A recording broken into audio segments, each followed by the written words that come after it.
Open Your Eyes is brought to you by the Belize Bank. Our country, your bank.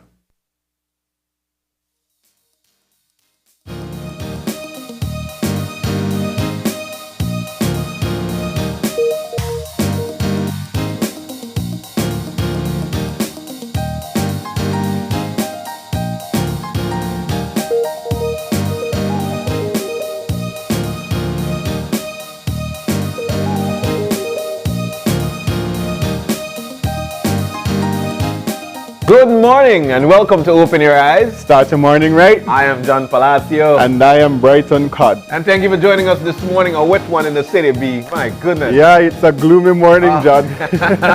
It's wet here in the city. I was like, man, I'm going to have to call Noah. We need the ark today.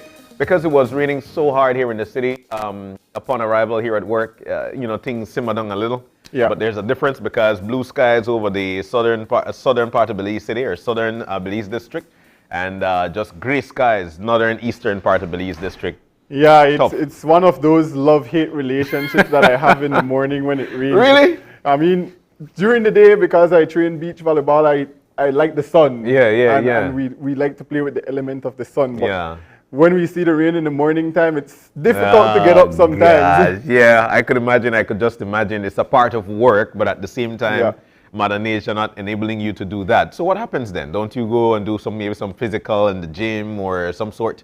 These are the days that I go indoor. Okay, all right. But as per usual, the first order of duty is always to,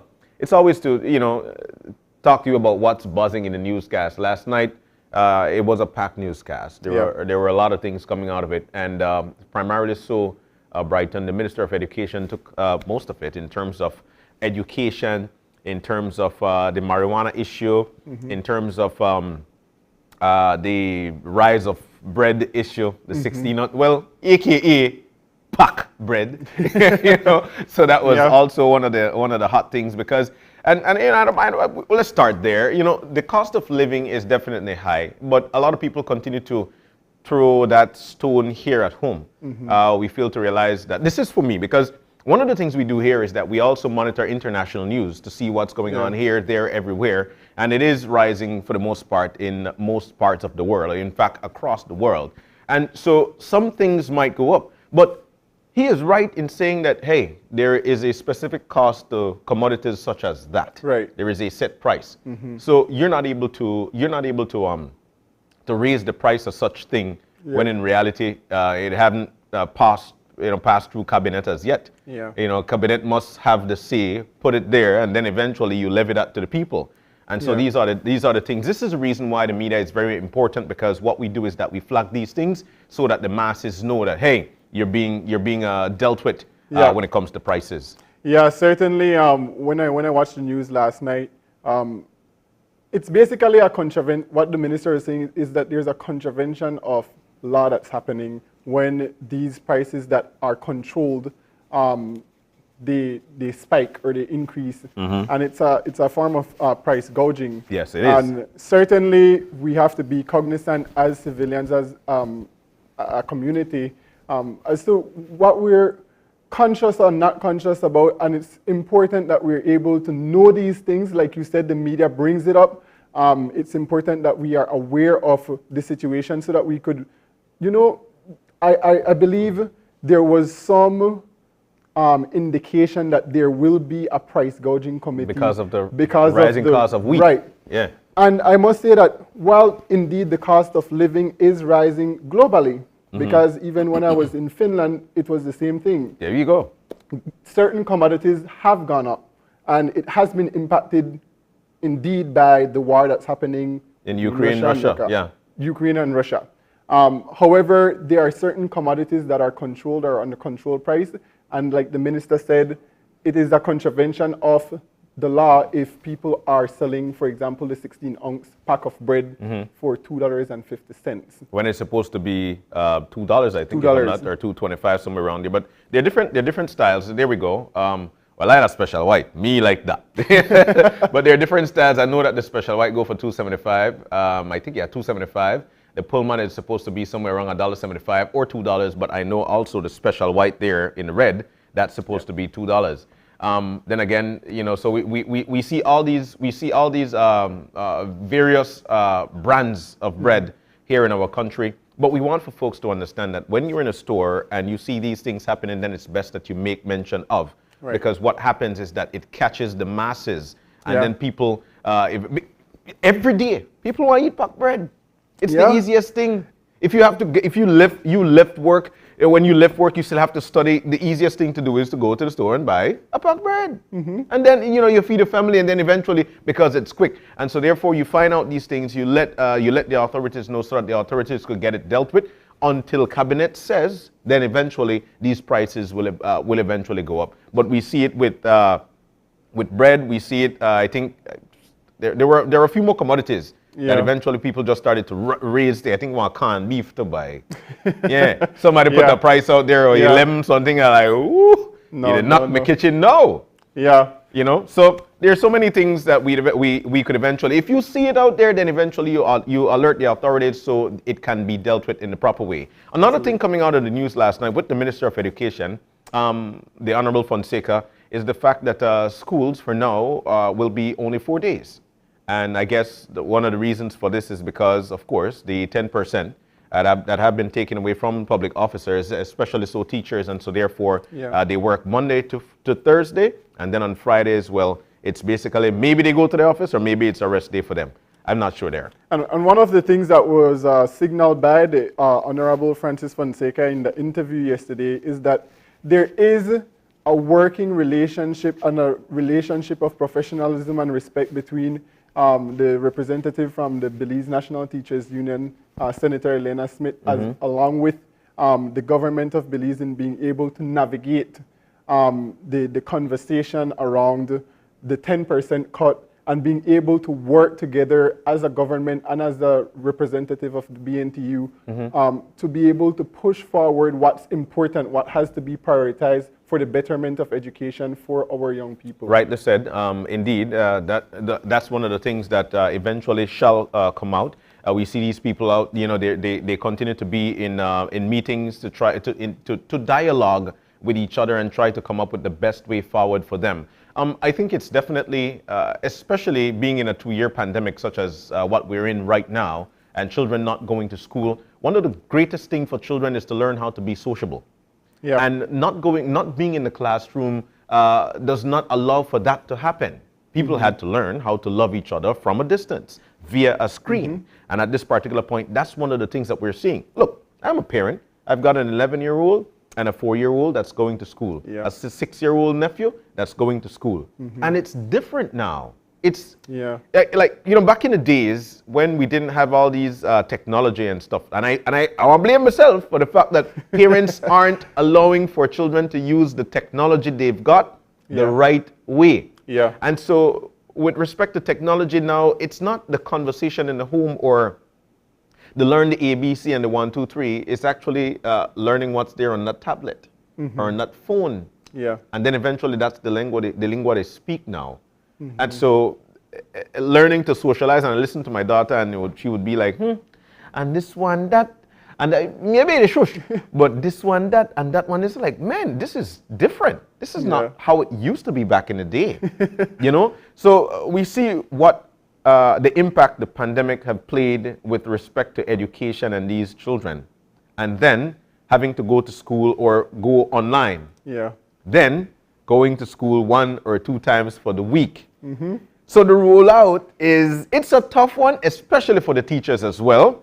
But at the same time, it must happen. Somebody, myself and a colleague of mine was in a conversation yesterday at Brighton, and the conversation was that something's just done off for Belize. And I'm like, but it must be rolled out so Belizeans can get used to it.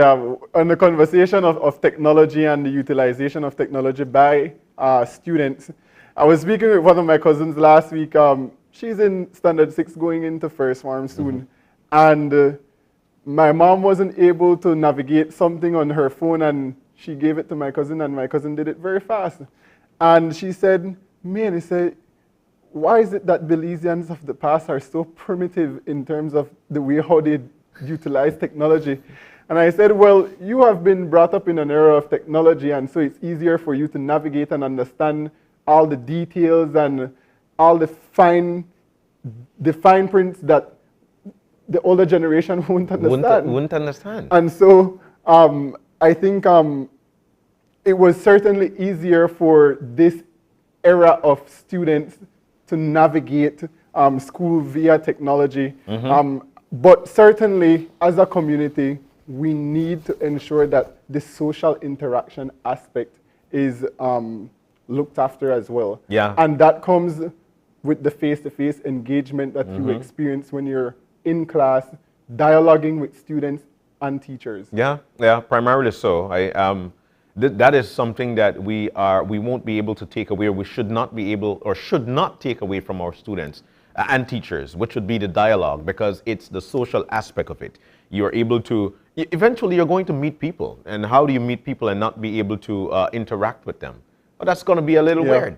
So this is the reason why, but at the same time, look, as a parent, it comes to me as some sort of a relief. I mean, we used to get packages, and then the packages used to be like, it used to be crammed with a lot of information, and as a parent, I'll tell you what, for me, you know, it used to be hard. Brighton, you know what it is like to do fractions nowadays? I'm rusty. I can't tell you the last time I did fractions, John.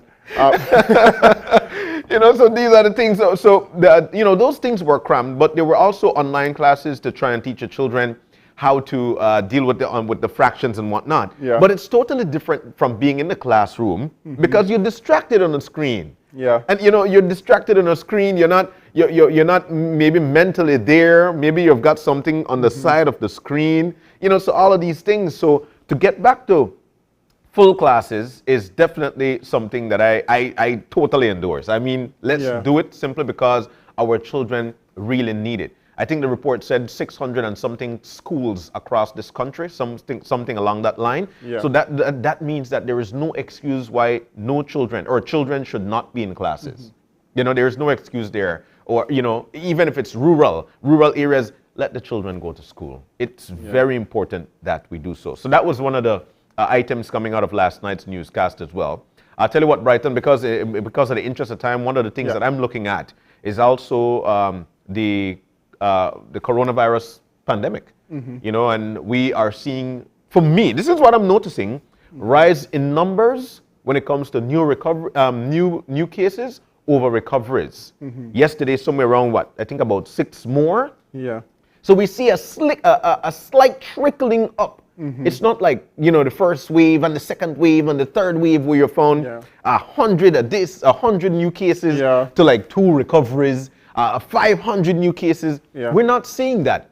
But we know what the rest of the world is going through as we speak, inclusive of the US, because Jamaica recorded that they found the BA2, the Omicron variant.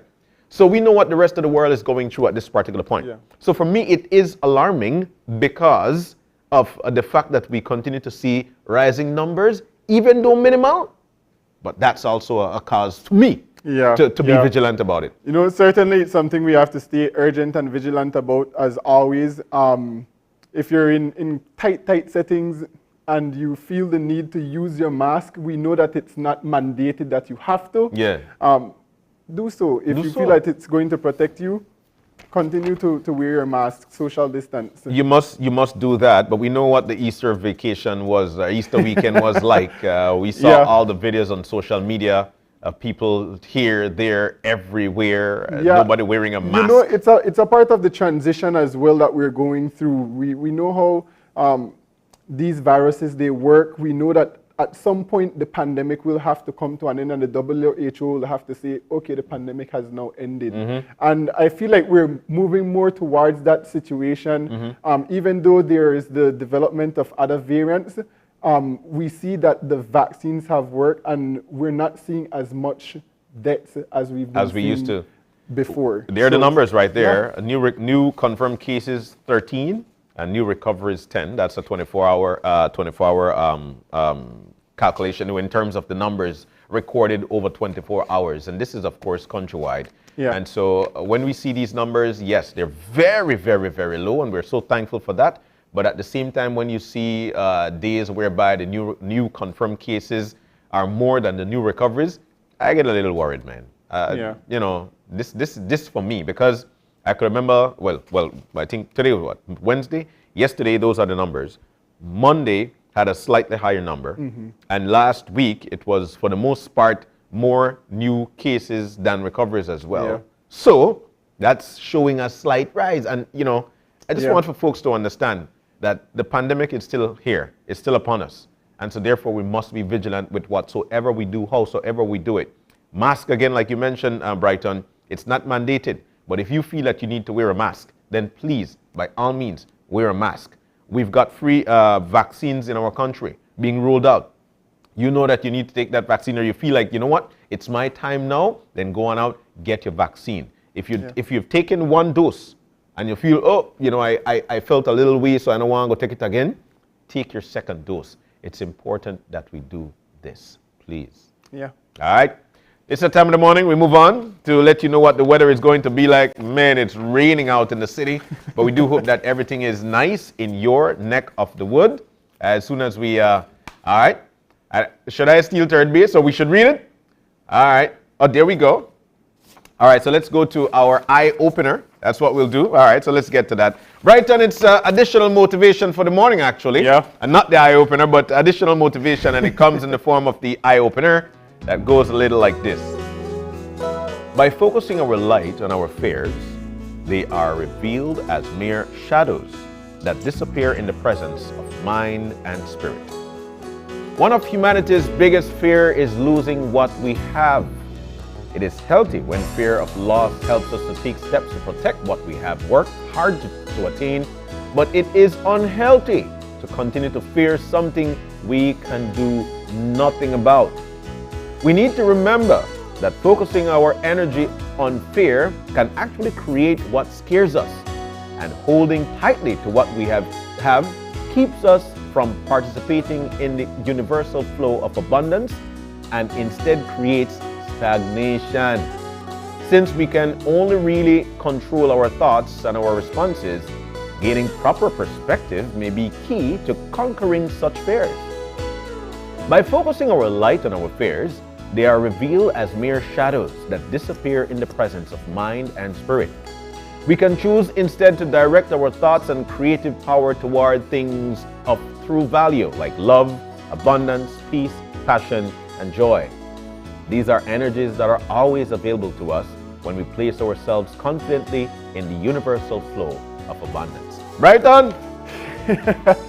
So when I read the eye opener a bit earlier, the first thing that came to my mind is just how much as individuals we tend to not want to step outside of our comfort zone and take risk. Mm-hmm. And that's because of fear. That's because we don't know what to expect. Yeah. And I think about when you're trying to achieve something in your life, you have this goal and you want to achieve it, but you are not yet ready to take that big leap of faith to be able to get to that goal. It's essentially like what the eye opener says, just a shadow that's there because of your inability to recognize that, you know what, where you're at right now, it may be good, but there's greater and greener pastures if you just take that leap. Indeed. And certainly it's because of just that slight, just that little bit of fear that you might have, because you might say, okay, I could take this leap and either I'd be more successful, or I could take this leap and, you know, it's not going to turn out how I would actually want for something to play out. Yeah. But certainly, take that leap of faith. Take risk. Yeah. You know? Allow yourself to take risks. Right. Because you never know. Yeah. You know, I one of the things when you speak about it like that, I actually see what you're saying, and it reminds me of a painter. Now you might say, why a painter? Because they take a risk when they put paint to canvas. Yeah. And when they put paint to canvas, it's always for the goal. Yeah. But it's a risk putting paint to canvas. Yeah. But does it always? Is it not the masterpiece thereafter? Yeah. You know, these are the things, man. These are the things. You again, and I always use you as an example. You took you took that leap of faith heading abroad to, for your livelihood. Yeah. But Brighton, your gain was actually knowledge, experience. And imagine you decided, you know what? No, I don't want to go to Finland, and I've got to stifle myself here. Yeah, you know, I'll keep here because this is what I'm used to. Then what would you have brought back to us by staying right here? So it's always best to take that leap of faith, you know, because it's very important to. One of the things that I've got to, I want to highlight really quick out of the eye opener is that sometimes we tend to dwell on the things we're not able to control anymore. Like the man say, hey, if you could do something about it, why worry? Just do it. If you can't do nothing about it, then why worry? You can't. Exactly. And that's one of the things that I got from the eye opener. We hope that it motivated you. Have a conversation this morning with your peers about such thing. All right? It's time to take a look at the weather. Let's see who we've got on the line. Good morning. Good morning. Hi, Angelia is there with us. Good morning, and how are you? I'm good, and you? We're doing great. You know, people always blame the Weather Bureau when it's raining on top of their houses. Should we blame you? No. Let's take a look at the weather. The general situation, what should we expect? Okay, we have moist and unstable conditions prevail over our area today, so expect rainy conditions across the country today. Oh, wow. For the entire day? Yes. Oh, wow. It might ease. Well, no, I won't say it might ease. We expect some thunderstorm development during the day, so it might get more rain. All right, so tell us about the 24-hour forecast. Okay, so expect skies to be cloudy at times, with some showers, a few thunderstorms, and periods of rain to occur around the country. Then this afternoon, continue especially over southern and inland areas, and decreasing tonight. All right, the winds? Winds will be from the east and northeast at 5 to 15 knots. Okay. And let's talk about the temperatures. Being that it's a rainy day, it's going to be a rainy day. Will it be a cool rainy day? Relatively. High temperatures today will reach about 85 degrees Fahrenheit along the coast, 89 inland, and 74 in the hills. Okay. And tonight's lows? Tonight, low temperatures will range from 77 degrees Fahrenheit along the coast, 70 inland, and 66 in the hills. All right. Now let's talk about the extended forecast. What should we expect throughout the next few days? Okay, well, for tomorrow, we expect a few showers and isolated thunderstorms to continue tomorrow morning, especially over southern areas.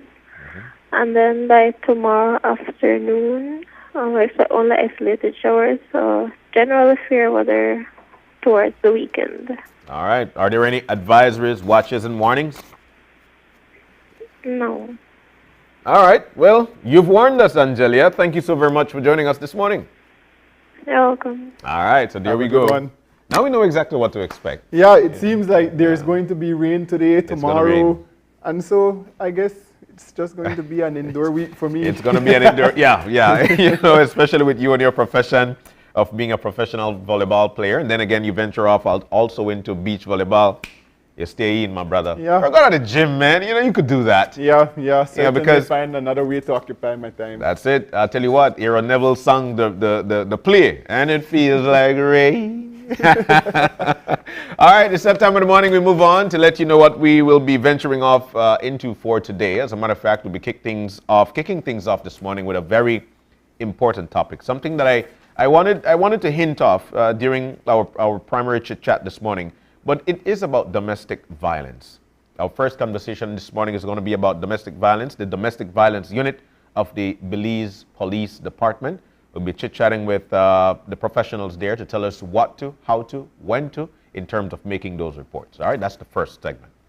The second segment will be focusing as we move towards the end of Autism Awareness Month.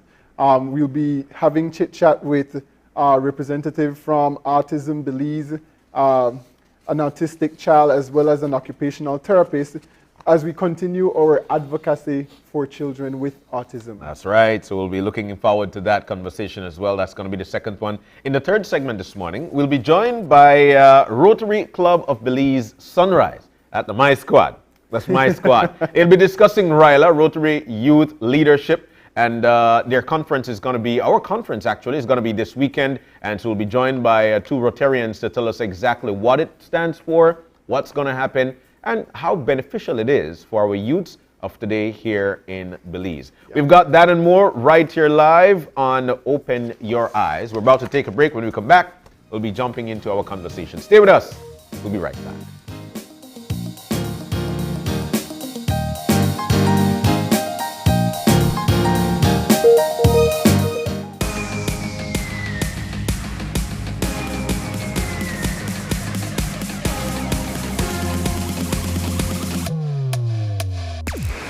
Download the SmartStream app on the Android Play Store and create your account to get access to movies and stream at home or on the go. Prepaid customers can purchase regular data packages or get a discounted rate on a special SmartStream package by dialing 7737. Postpaid customers will be billed monthly. Never miss a movie again with SmartStream. Your life just got a lot less complicated with Belize Bank Contactless MasterCard Debit Card. Introducing our Standard Debit and MasterCard Platinum Debit Cards. Now you can make purchases anywhere MasterCard is accepted with one tap, pay and go. Your contactless card never has to leave your hands, especially in these times. And your card is embedded with multiple layers of security. Platinum card holders get to enjoy extra benefits like price protection, purchase protection, trip inconvenience, and luggage protection, just to name a few. Start enjoying a cashless lifestyle today with the Belize Bank. It's almost Mother's Day, and what better way to celebrate than with an awesome gift for your lovely mom from Samsung. Show your mom some love. Treat her to a Samsung A-series device. The affordable lineup includes the Galaxy A03 Core, A03s, A12, A22, A32, A52s, S20 FE, S21 FE, Galaxy Buds 2, and even the Tab A7 Lite and Tab A7 LTE. Every Galaxy purchase from an authorized reseller comes with a 1-year local warranty that will make mom love that Galaxy even longer. So head over to any of Samsung's official partners, including Cellular World, Digi, Odette's Home Center, Ibari, and Westrap, and show your mom how awesome she is this Mother's Day with a Samsung A-series phone or tablet. Dwayne Moody, Isani Cayetano, Marian Ali, Paul Lopez. Your News 5 Belize teams do whatever it takes. Go wherever they need to go, so you can catch the story wherever you are, whenever you want, on whatever device. Channel 5 Belize on television, Facebook, Instagram, and YouTube. Because news is now everywhere, all the time. And so are we. Whether you're at home, on the road, at work, or at school, if you see news happening or suspect that something might be up, call or text the Channel 5 News Belize tip line at 672-5555. You don't have to give us your name, just give us the tip. That's 672-5555. Call or text us so we can check it out. And we'll be back in a few, so stay tuned. Thanks, Jen. Hey there, we know you have to head out to work shortly, but don't forget that you can stay tuned by watching us on our Facebook live stream. Find us at Open Your Eyes BC, and you can continue watching there. You can also download Facebook Watch on your streaming device, and you can watch at your own convenience. And for all the behind-the-scenes fun, follow us on Instagram at OYE Belize. So, find us and follow us today.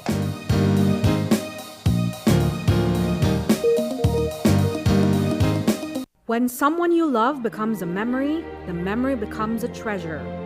Channel 5 introduces the Daily Obituaries. The Daily Obituaries will broadcast all death and funeral announcements and memorials to honor your loved one's life and memories. The Daily Obituaries airs on Channel 5 prior to the evening newscast, with subsequent repeats at 10 p.m. and 12 noon the following day. It will also be placed online on our social media platforms, all for a standard package fee. Celebrate their lives and memories with Channel 5's Daily Obituaries. Honor in life and reverence in death.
And welcome back to Open Your Eyes. We're moving now into our first segment for the morning. This topic is definitely one you want to listen up to. This is all about the domestic violence unit of the Belize Police Department. Primarily, it's a unit that we need. We need every day. We hear about all these violence that would occur between both sexes. But we might not know how to make a report, why to make a report, what to do to make a report, and where to go to make that report. But we've got the professionals in to tell us exactly what to, where to, and how to. In with us is ASP Martha Rees. Oh, I got it. Officer Commanding Domestic Violence Unit, and also ASP Fitzroy Yearwood, Director of Media Communications for the Belize Police Department. No stranger to the media. Guys, good morning and welcome. Good morning. Thank you. Good morning.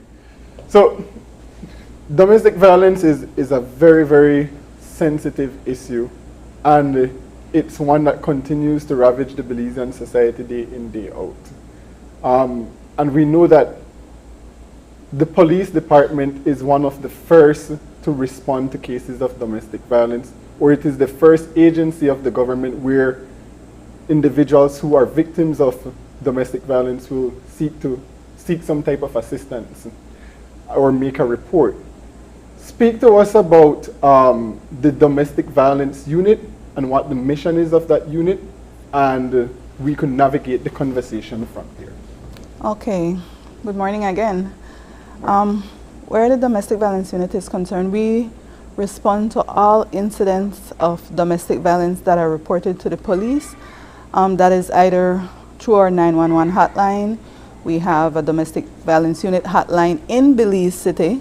Nonetheless, we can always pass on whatever information is given to that line to the districts as well.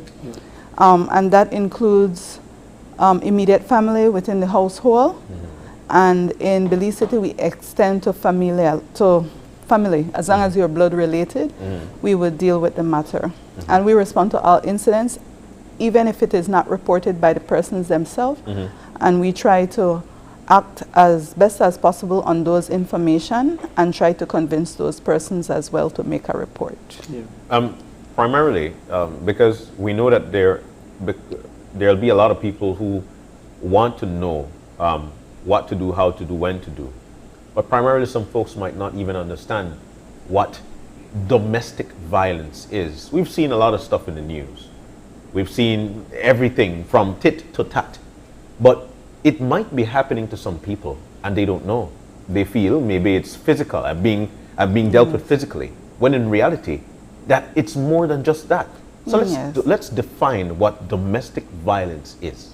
Yes, domestic violence is any act. It's physical, emotional, verbal, psychological, and can also extend to financial as well, right? Because we know in many instances we have where the male is the only breadwinner in the home, and I'll be impartial, because then we have also seen where times are changing.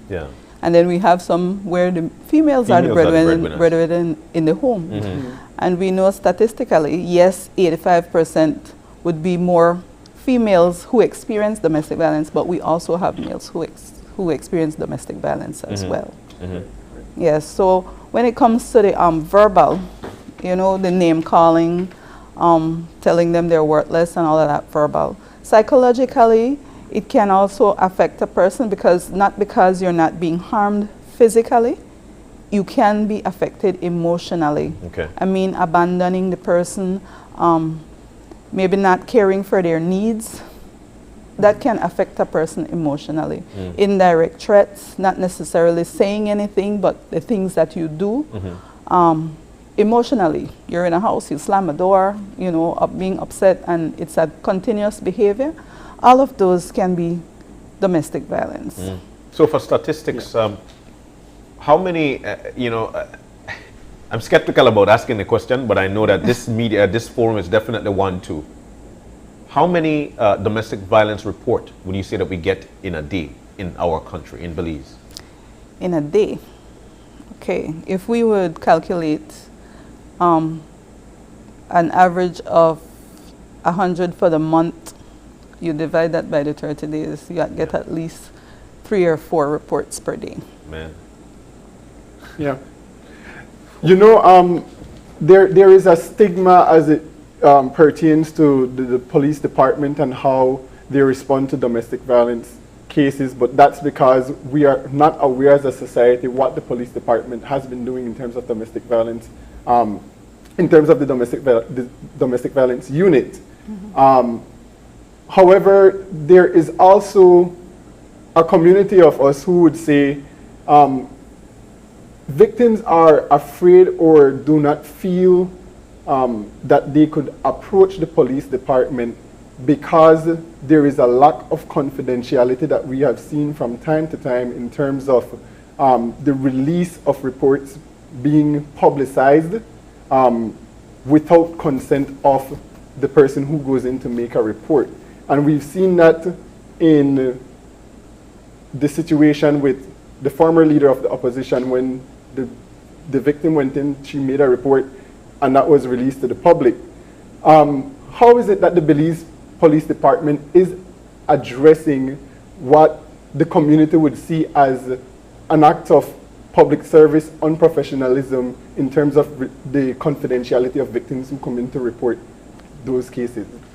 Well, you put it in such context, it's more than improper when a report comes to us and persons not related to the domestic violence unit would make it their business to make that report public. We at the police department, media relations, we know the protocol when it comes to domestic violence, sexually related reports. We try our best to conceal the identity of the victim.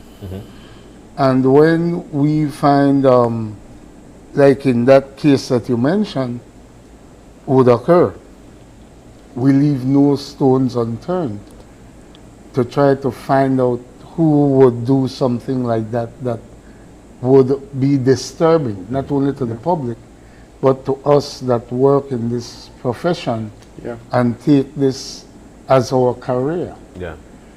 If you lose the integrity of your department, it's hard for you to regain that trust. Yeah, factual. And I can tell you from personally working with Ms. Reese and other persons at the domestic violence unit, the people that are there are very professional. I ran a joke with her yesterday. I told her she is better than the call centers. So she asked me why. I told her you have a low turnover rate. So while we take it as humor, in order for you to get people to work in certain positions, it's a development of trust over the years.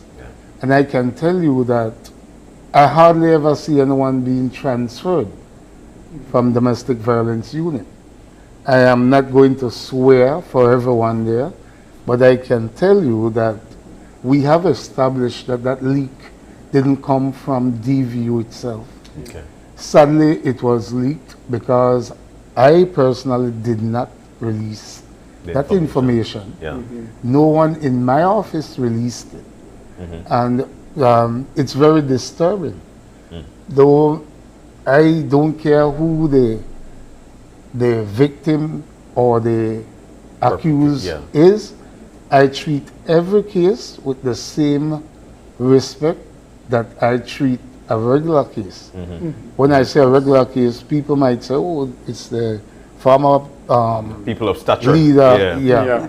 And then they would expect certain privilege to be levied that way. We do not do that. We give everybody the same privilege. And we treat everyone with the same respect. All right. So let's talk about making this report. I'm a victim of domestic violence, or at least so I feel. And I want to be vocal about it, and I need to go to the police department. I'm in Punta Gorda, I'm in Corozal, San Pedro, it doesn't matter. What do I do? Okay. Well, when you want to make the report, it is, like I said, call in, because we respond on the ground as well as at the station. So it does not necessarily mean that if you do not come to the station, that something will not be documented that you made a report. Because we often have cases where we respond and we go on site and we will get all the information, find out what is happening, and try to find a solution there, and the persons do not follow up and come into the station to give a formal report, something that is documented, a statement taking, and they sign to it.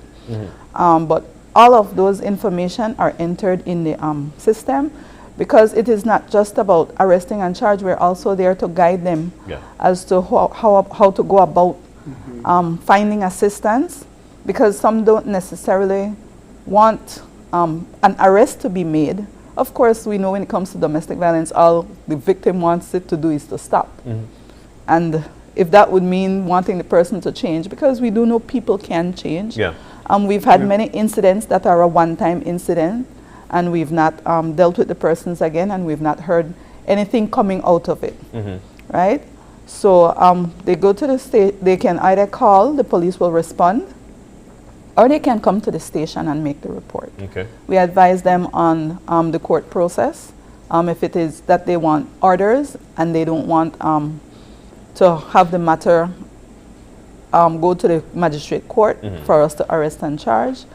And we also guide them on what assistance there is that is given either by Women's Department or, and Women's Department is not just about women, it's about women and families. So it's not just strictly based on women, it's also for the family as a whole. And so that includes the men as well, right? And we guide them on the Human Services Department, because although we have the Ministry of Human Development and Indigenous Persons, they have different sections. One that deals with women and family, and that's the support aspect. And then we have the Human Development Department that deals with child abuse. And then we also have the Community Rehabilitation Department that deals with rehabilitation. And we have troubled youths and teens, and we have a lot of young persons with uncontrollable behavior. So we guide them with all of that, seeking medical assistance, and we give them all that information. So it's not just about them coming in, making a report, giving a statement. We interview them, find out what happened, write the statement, and have them sign it. As long as some crime or offense has occurred, we will arrest and charge if we have a written statement. When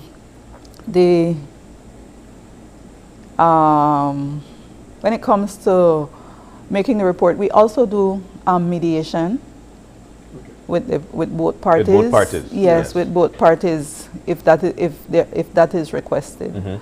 And we have, well, it's only in Belize City, and we would like to extend it countrywide, even if it's just one for each region.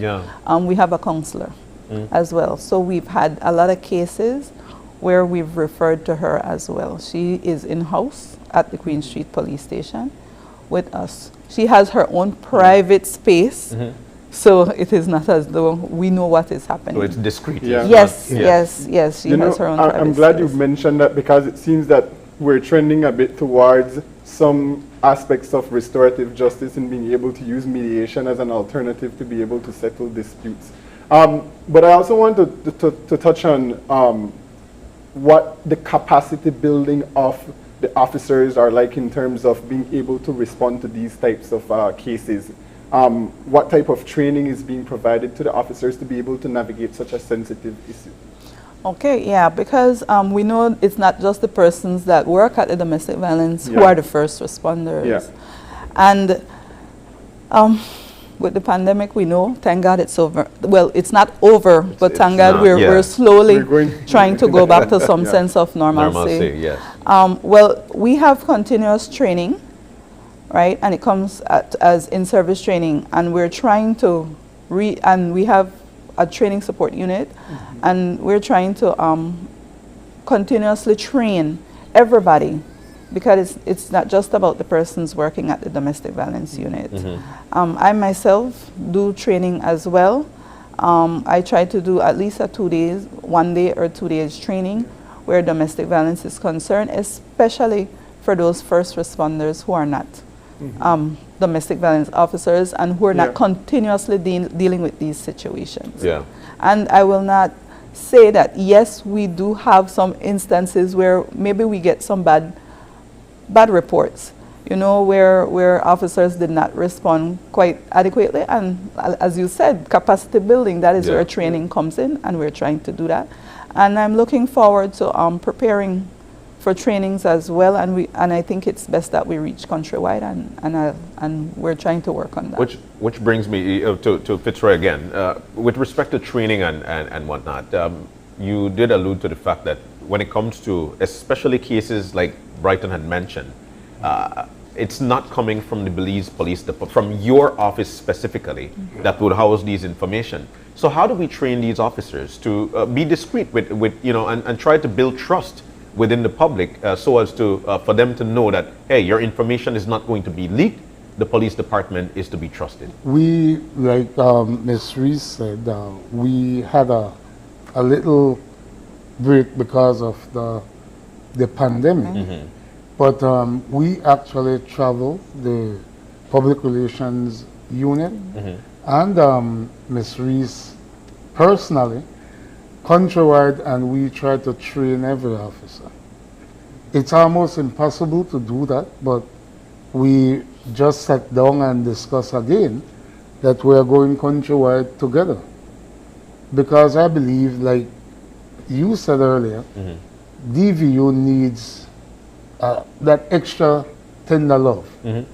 And for us to support the family violence unit, we need to be on board with them every step of the way. We realize that they have the bulk of the report. When you hear about other major crimes, it's not on a daily basis. But like Ms. Reese mentioned, countrywide, we face 4 to 5 reports per day when it comes to family violence. Because family violence covers a broader area, we have to be on our P's and Q's 24 hours. It's even more demanding than our investigators at our crimes branch. I ask her over and over if she's a magician or if she know how to multiply people. I don't know. Because her staff is 20. Wow. That's for Belize City. Okay. The bulk of the work for family violence unit happens in Belize City. I mean, this is densely populated area. And we would want to maybe increase our staff to 30, to be logical and not to try to go overboard. And we do constant recruitment. But like I said, we have to find the qualities and develop those qualities in persons so that we could put them in that very delicate area to work. And we try to sensitize every officer on the ground to when you respond to these things, people are emotional, their tempers are up. You must operate professionally at all times. And we realize for years now, when the person being abused in the home is a male, that person is more shy than when the female comes to make a report. One, because of the stigmatism, they don't want to be looked at as, in layman terms, less than a man. I won't use that word. And then that would keep them in a shell that they don't want to go and make come out and say anything. Formal complaint. And those are the more difficult reports to deal with. Because when we do get a report or get involved is when it has left from that level to this level of violence. And it becomes physical at that time. So when you go on a scene, we always ask our officers to evaluate the situation as quickly as possible. Response was not to add to anybody's trauma. For the, you know, I've got to throw this out. There are a lot of times, though, that the same officers are actually the perpetrators of these kind of criminal activities. And how is it dealt with within the force, knowing that, you know what, a police officer is going to deal with a police officer? There are many a times you'd hear from the victim that I'm not able to make this report because my spouse is actually a police officer or a law enforcer. And then if I go and I make this report, then the others just try to sham it off. How is it dealt with? And how do you put that trust into people's mind that I'm able to do so, even though the abuser is a police officer? Okay. I will let Martha deal with the report part, and then I could respond as to the detention of that person. All right. Because I was once an EDO, an executive duty officer. Okay. And like you rightfully said, sometimes we have to deal with police officers, BDF, Coast Guard. There is no difference in dealing with that report. Yes. We deal with it professionally in the same manner as a regular citizen's report. But it's about, okay, I hear you, but there are many a times we hear that because the person is a police officer, that person naturally have the bias. Remember, they're friends within these places. And it's about building that trust. And I'll go as far as to say when it comes to domestic violence within a community, the community must come out to speak up about it. And I'd go as far as to tell you that I think this is one of the things that the domestic violence unit at the police department should do, is to go on out and have these outreach programs whereby people should understand that, hey, if you see something, then come on out, reach out to us so we could eventually, or this is what you can do as a community. Because when the community speaks out, then eventually the chances of success is even higher. Yeah. But let's get back to the question I posed first. Yeah. Yes, well, it is no different. Everyone is treated the same. It doesn't matter your status in the community. Yeah. It does not matter your occupation. It is dealt with the same way across the board. So no one should be afraid of reporting. Because their spouse is a police officer. Yeah. I will say, the same way we have reports of bad response, because like I said, oftentimes it's not all the time that the domestic violence unit officers are the first responders on the ground. But I always tell everybody that comes to our office, and I advise my people to do the same. There is not one level of reporting in the police department. So if you have a bad experience, it does not mean that it should stop there. Everybody has a supervisor up to the commissioner of police, and we have the CEO and we have the minister, so someone will take action. Right? So it should not be because you had a bad experience with that officer on the ground that it should stop you from making a report. Okay. Even if you have a complaint against us at the domestic violence unit office, it does not stop there. Okay. Because we as well have supervisors. Yeah. And where you have the police department, if it's a complaint against the police officer, not domestic, the domestic comes to us. But if it is an issue that your report was not dealt with properly, we have the professional standard branch as well. And we have a supervisor, I have a supervisor, we have a district OC. Of course, we have right presently Mr. Howell Gillett, he's the assistant commissioner and he's in charge of this area. And any area you go to, it does not matter if it's in Belize City, if it's in Dangriga, if you did not get the assistance or you believe that your report was not dealt with properly, you have OCs in the district, you have deputy OCs, so you have different level of supervision within the police department. So it does not stop with that one bad response. Yeah, you know, I've been going over the statistics, and I just want to share quickly that from January to December 2019, 1,377 cases were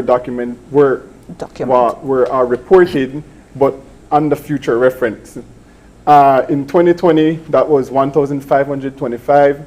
In 2021, it's 1,589. As senior professionals in the police department, do you believe that at some point our legislation has to change where if reports are being made more than once, that it should be in the jurisdiction now of the police to be able to override whether a victim comes in and say, I want to press charges, and go ahead and press charges if it's something that's consistent? Well, that is a question because it does not just go to the laws, it goes to the Constitution. Yeah. Right? Where the Constitution says that an accuser has the right to face his, an accused has the right to face his accuser. Yeah. Yeah. So it goes way to the Constitution. However, we try our best with those persons who, where we have repeated reports. I mean, it comes down to the person, it comes down to training, because you have to know how to convince a person that it is the best thing for them. Right. Right? It's not just about getting a conviction, it's about making a difference. And sometimes we've had incidents where we arrest and charge, and of course we have a lot of those where the victim goes and then they withdraw. And sometimes it's just a lesson learned, and sometimes they just need to learn that lesson, that it is a serious matter, and if it goes to the court, you know, it's documented. I mean, everybody has a role to play, and we do our part as best as is possible in guiding them. And like I said, it's not a lot that we have that are repeated, right? And like you see from the numbers, and if you look at the numbers and look at the matters of serious concern, where we have incidents of murder, it's not, if you would say, yes, it's a grave situation, and it's really, it's difficult to see that happen to a person and to see, but if you would look at that number, you have 1,005 reported cases, and yes, we have, where future reference is concerned, we call it future reference, not because something was not done. Right? Because they might have chosen another avenue, they might have chosen to go to the court instead. They might have gotten some assistance, as I said, from the other departments, or they might have gone into counseling and they choose not to have dealt with the matter through the court. That's why we have a lot of future reference. And if we look at the numbers statistically of the future reference compared to the more serious offenses, it's a really wide margin. Okay. Right? So I think it also plays into the psychological aspect of yes. Abuse and the entire cycle of domestic violence as well. Yes, definitely. Oftentimes you get reports, and then you, for example, a victim would get a protection order, for example, and 2 weeks into that protection order, the person goes back into the household, there's a repeated act, and then seeks another protection order. Yeah. And so certainly it's a very sticky situation. And now this might be an opinion that perhaps publicly might not be something that we are ready to consume or digest, but I want to share it because I had the opportunity to speak extensively with a magistrate, and I was indicated to that oftentimes there are some cases that are over-exaggerated. Yes. And these types of cases are the ones that are very sticky and sensitive to navigate, because because of the comprehensive approach that it takes to be able to deal with the issue of domestic violence. Considering the domestic violence unit, the courts, considering the different options in terms of social services. How do you go about being able to decipher whether or not or assess the level of seriousness of cases that come before you? Okay. Well, like we said, it's not just taking the report. Yeah. People might say that it's just taking the report, but we are an investigative unit as well. Okay. Right? Because we don't just get the matter and send them to court. We have to investigate the matter as well. So that is how we go about doing our assessment, doing our charges, because just like the criminal investigation branch that has all those major cases and have to do in-depth investigation, we do the same as well. All right. And you said something, and I think that the family court, not because we do not have, we might have that amount of cases, but we've had many cases that have not even reached our office. Right, yeah. Right. And we do not have an issue with those cases because from the court is concerned, that is also a first area of reporting. And a lot of persons go to the court and to get the orders because maybe they have heard from a friend what they need to get done. Or maybe they ask questions for themselves, not necessarily at the police department, and they find out. Because if we look at working together to deal with domestic violence, we have a lot of, because every order that is issued by the court, we get a copy at our office, and we get a copy countrywide. Whichever court issues an order, a copy is sent to the police that we are aware of the situation, that if something should come about. All right. Right? So it's a joint effort. All right. Well, we've got to stick up in there. We've got to. But it is a very important topic. And, I'd like for folks to understand that if you are in such situation, make your report to the Belize Police Department and they'll act upon it. So I'd like to say a big thank you to ASP Martha Rees and, of course, ASP Fitzroy Yearwood. Thank you guys for joining us this morning. Thank you so much. John, before we leave, I just want to highlight to the people of Belize that today is World Denim Day. And we wear denim in support of women that have been abused, not only women, men, survivors of sexual abuse. Okay. So today I ask you to go on our Facebook page and post a picture. Okay. It simply means that we are supporting people that have been victims and they have survived. You can even put the words on it that you're not alone. It's not your fault. Yeah. We are here for you. How can we support you? Yeah. And we love you. All right. Ministry of Home Affairs supports World Denim Day. I think I need to have a last word too. I always try to give out our numbers, our hotline numbers. Yeah. We have 2 hotline numbers, one for smart users, one for digi users, and we also have a cell phone. And like I said, not because it is not countrywide, does not mean that the information cannot be passed on. So for those digi users, we have 0800 2929 688. For those smart users, the hotline is 0800 280 9688. And the cell phone number is 672 7628. All right. Yeah. So now you know exactly what to do. It is very important that if you are in such situation, whether male or female, make that call. All right. Thank you guys once again for joining us. World Denim Day. We're on jeans, that's not blue.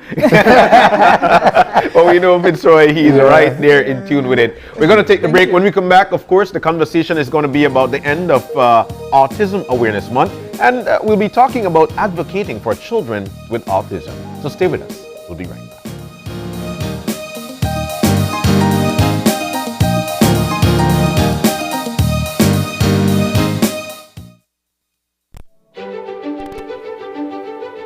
Technology is ubiquitous, and it's transforming how, when, and where we work.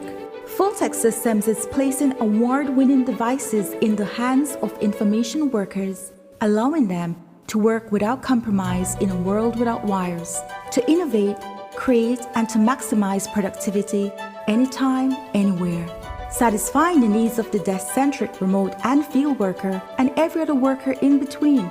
We are providing the industry's best devices to businesses going through the process of digital transformation. Partner with us today to provide the solutions that will allow your employees to work effectively and efficiently to enhance your customers' experience.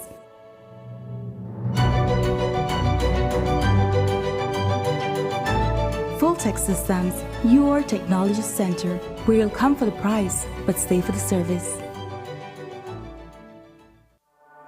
Todo beliceño merece tener una conexión de internet de calidad, rápida y confiable en su hogar. Para clases en línea y trabajo desde casa, es la nueva forma de vida. Diginet es el proveedor número 1 de servicio de fibra óptica, impulsando la transición digital de Belice.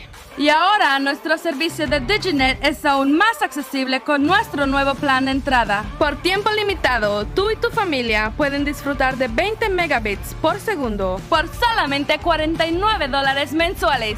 No más clases perdidas ni reuniones virtuales interrumpidas. Te está costando mucho tiempo y dinero. DigiNet es mejor que cualquier opción de cable o servicio inalámbrico. Visita cualquier Digistore hoy y suscríbete para la conexión más rápida y confiable de Internet para el hogar en Belice. Ven a ver lo que te has estado perdiendo. El mismo servicio de fibra de alta calidad, rápido y confiable, ahora a un precio aún más bajo. Para más información, visita www.livedigi.com/diginet. Digi, nuestra telecomunicación nacional. Bring color to life with Sherwin-Williams paint. Choose from matte, eggshell, semi-gloss, or gloss finishes for your home's interior and exterior use. Also, protect your wooden decks and furnitures with our top-of-the-line varnishes, wood stains, and wood preservatives. We also have primers, masonry, and metal coatings. Sherwin-Williams, available at Design Depot, all in one place. Together we can stop the violence by being responsible and respectful partners and fathers in the future. I will take responsibility to respect women and girls and hold other young men accountable who use hurtful behavior and speech. Toxic masculinity traits and harmful social norms about how men should behave contributes to gender inequality and violence and fear that women and girls face. I realized that gender-based violence is a problem that will never end until all boys and men work to end it by resolving conflicts without violence. We all have a responsibility, and that is why we encourage others to spread this message, to commit to advancing gender equality and to end gender-based violence. I commit. I commit. I commit. I commit. I commit to make changes to end violence in my life and elsewhere. Together we can stop the violence.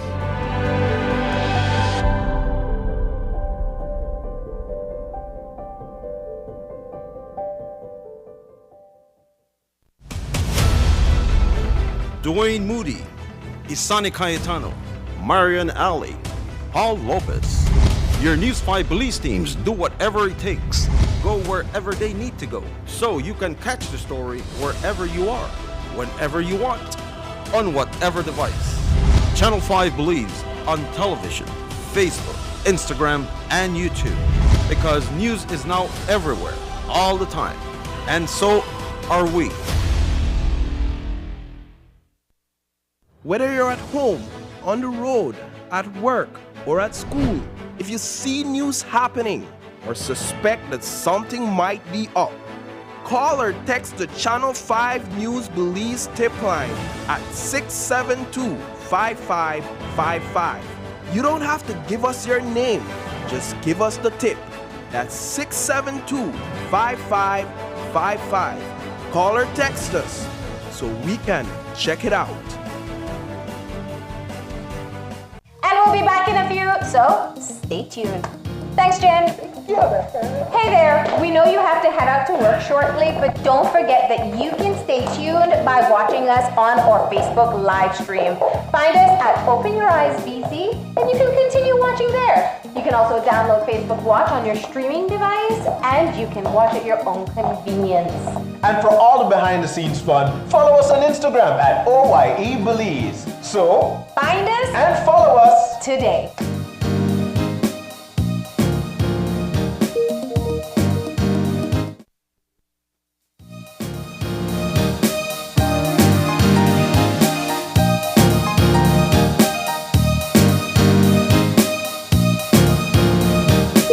Welcome back to Open Your Eyes. We're moving now into our second segment for the morning. Now this one you want to listen up to. Why? Because it's the end of Autism Awareness Month. April is that month. And today we're going to be talking about advocating for children with autism.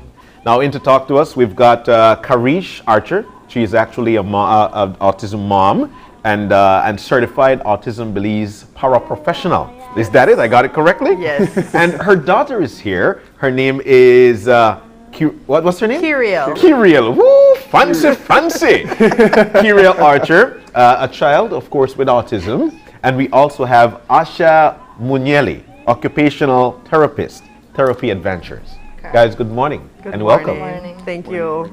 Well, look at her. She is having a fun time. Hi, baby.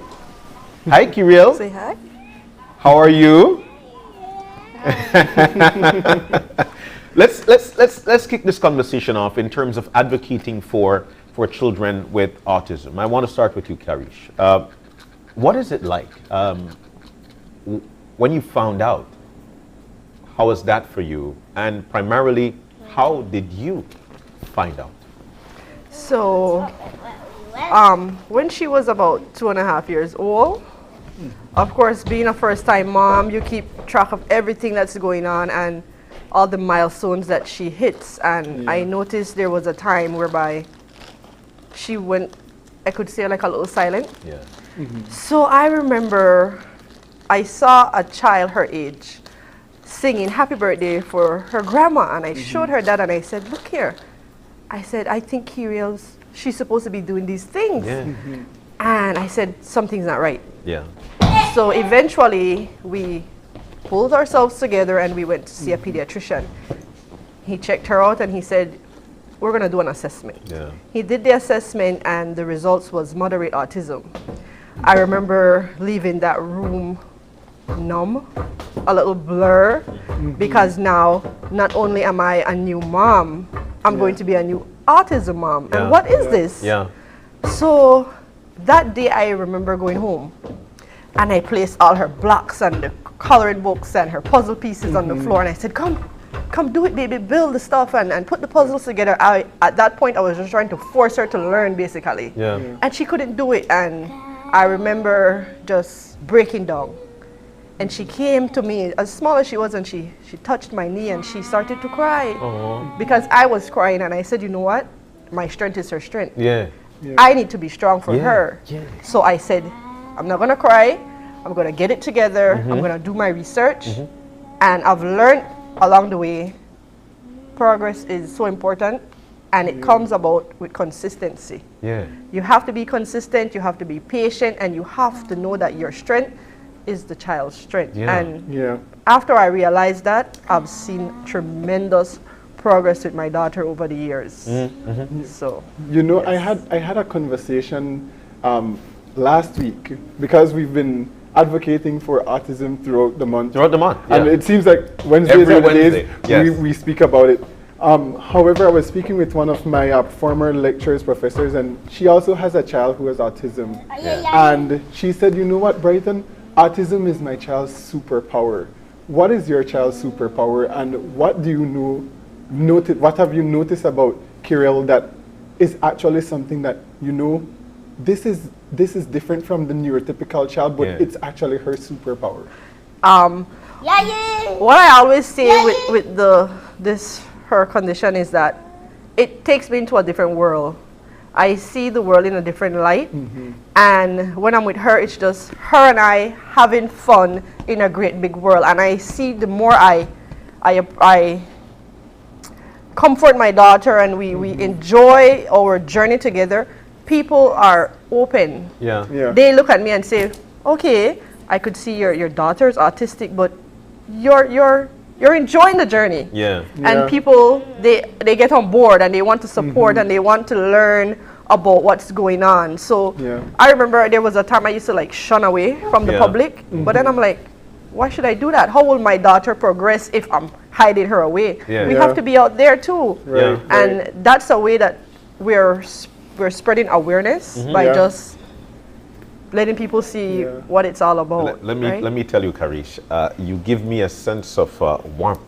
You give me a sense of peace, knowing how peaceful you are, or how you found inner peace by accepting that your daughter is that way, and the fact that you reckon and deal with her the best way possible.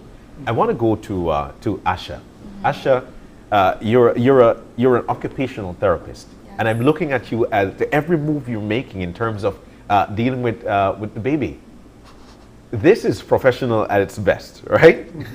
What is it like for you having to deal with the children and carrying out your occupation with parents? With parents, I mean, I feel like it's very rewarding because you almost learn more about yourself and each other, because children with autism or people with autism are just a set of differences. And so it's just the same way like we would accommodate each other for differences, we're accommodating the kids. So it's just that the children have maybe it's a little harder for them to perceive their environment, and the parents might have a hard time understanding that.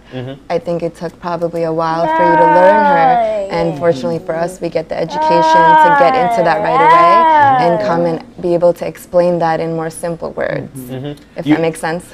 You're saying, you said something very important there, learn her. Right. For the most part, they learn us, and then we teach them how to live. But in this case, this is a teaching her how to live, but at the same time, you've got to learn her as well. Asha, what are we doing right in our country with respect to autism? And what are the things that we feel that we're doing wrong and we need to change? Okay, that's a really good question. I've been in Belize about less than 2 months, but overall, even in the States, I would say that we kind of expect people with autism to fit into our world, and you can go into, let's just say for example, to be specific, if you go into a grocery store and it's extremely noisy and chaotic, for us, maybe it's a little stressful, or we just go about our day. For children with autism, it might make them freak out because it's overwhelming their sensory system and everything. I feel like in Belize, this is the purpose of Autism Awareness Month, right? That people are not aware of it. You have to be aware of it to understand it. And then when you understand it, you can make differences for it. So like in countries that are a little bit more autism-friendly communities, they'll do like a weekly quiet time at a grocery store, so that it's like 2 hours when adults with autism or parents with kids with autism can go and do their chores, where there's no music, you know, the aisles are maybe organized a little bit differently, so you cater to them as opposed to catering to like our typical world. Make sense? Yes. Yes. And you know, we're all in as human beings, we're all in a spectrum. Yes. Speak to us about the spectrum of someone who has autism. How does that look like? So the people on autism are on a spectrum, meaning that it looks very different one person to another, just like all of us are different. It would depend. I know you mean like extreme cases, so you might see like more obvious signs of stimming, like hand flapping or spinning in circles. So you might look at that and be like, oh yeah, they definitely have autism. But there is a lower end where it's people that are maybe higher functioning and they're able to cope with their differences easier and be able to use their tools without a therapist going to help them. Maybe it's a family member or someone, you know, providing those tools for them. It just depends how much support and I guess education that you would need to teach them those tools for emotional regulation, for physical skills. You know what I mean? Yeah, we get you. We get you. It's complicated to explain. You know what? But at the same time, we're so glad that you're able to at least explain what you know on this forum so people could understand. Because April again is Autism Month, and this is what we're doing: channeling the information to the people. Karish, again, so proud of the fact that at least you've learned. You're trying to learn her. Let's talk about your family having to deal with it, because you're the autism mom, but you've got a family, you've got a circle. How are you trying to channel that information to them so they understand that, try to understand her as well? Well, my support system, I must say it's good because they want to learn. Like, for example, her grandmother is her primary caregiver when we're at work. And she's always doing her little research, and she reads up about autism. She follows different pages with parents who are explaining their journey with autism. So she learns. So sometimes when I come from work, she's telling me, well, this is what I learned today from watching this this page, this YouTube channel, and so forth. So my family, for the most part, they're very supportive. It's a small group, but the support is tremendous, and I'm grateful for that. Wow. It says here you are a certified Autism Belize paraprofessional as well. Speak to us about how you. This is something that certainly I would assume you took up after you found out about your child's situation. And how did you go about being able to educate yourself and now being a Belize paraprofessional? So, well, the training allows me to do my own little therapy with her at home. Okay. So we do our little speech therapy at home. We do occupational therapy at home as well when the time permits, because I am a teacher. So this also benefits my career, because now, remember, we're pushing for inclusion in Belize. Right. So this is something that I could be an asset to my school, whereby we could create special education program, because there are many kids who need that support. So this is how it comes in. This is how the training is beneficial. There are definitely other parents that I'm sure would like to be on board with becoming certified Autism Belize paraprofessional. How did you get there, and what can other parents do to be a part of it? This was through Autism Belize. I am an active member of Autism Belize, so when Miss Christie introduced this training, I jumped on it. And of course, we will be organizing others. It's just a matter of getting everything together, because sometimes the schedule gets full, especially this month. Right, so I guess after this month we could start putting together to do another course, because the last one we did, it was we did it in Belize City, and she plans to do the other. We're going to take it to Belmopan, and then from there we're going to be branching out to the different districts, because we want to push this thing countrywide. Yeah, of course, absolutely. Of course. Yes, pushing it countrywide is definitely the goal.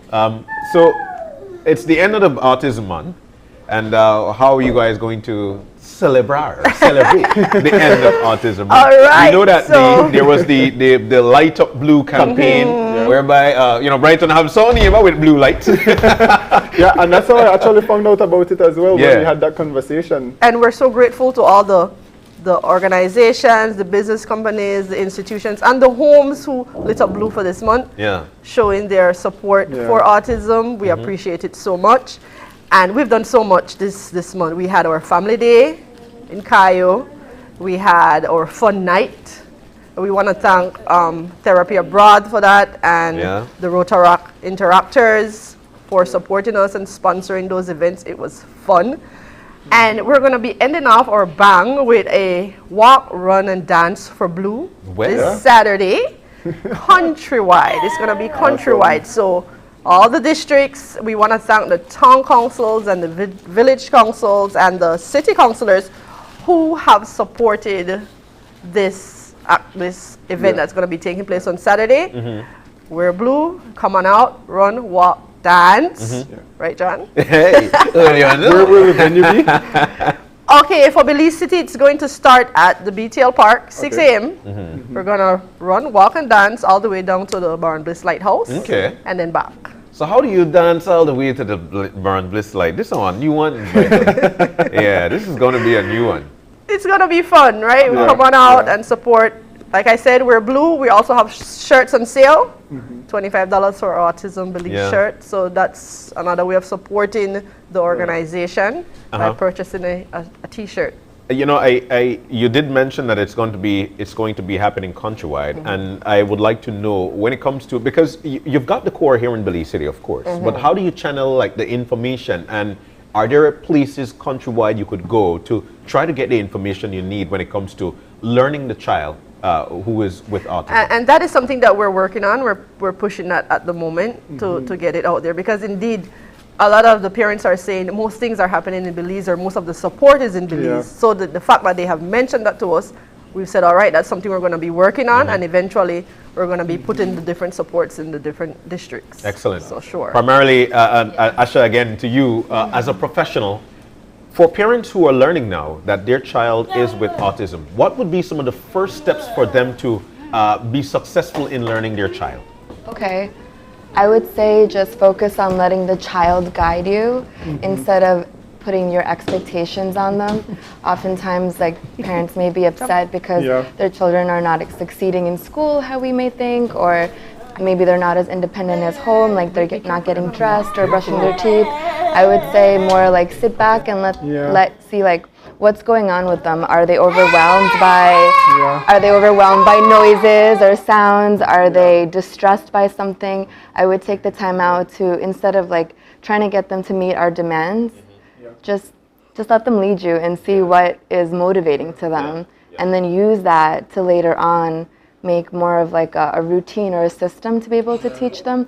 I think the most important thing for parents and communities is to understand that people with autism, we need to be able to help them predict what's going to happen and prepare them with the tools to meet that. Because that's the biggest thing, is that we know what's going to happen when we walk onto stage and what to prepare for.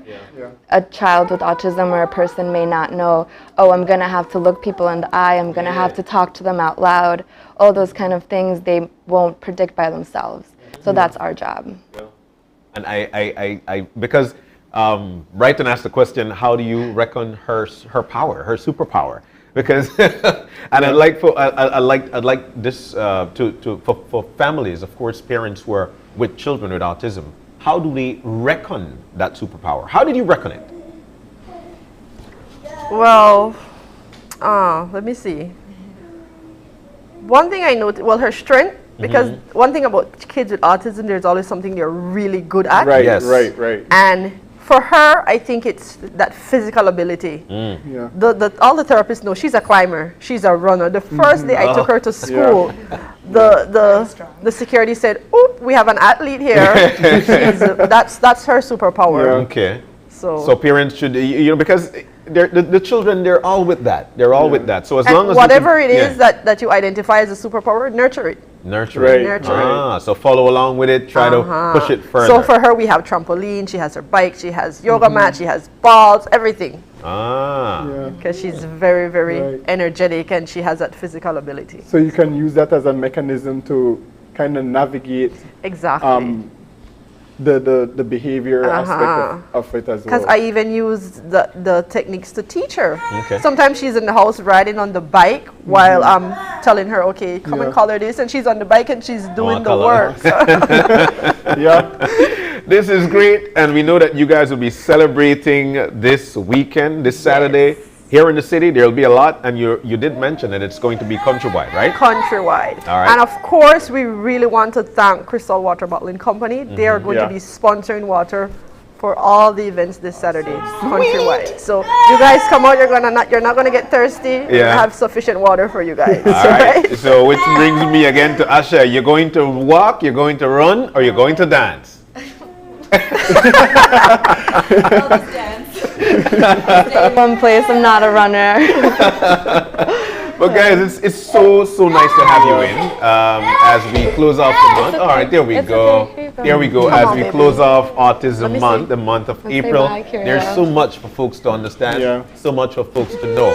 If I would like some more information, yes, she is ready to leave. She is ready to leave. If I would like some more information, Karish, where can I go? What can I do?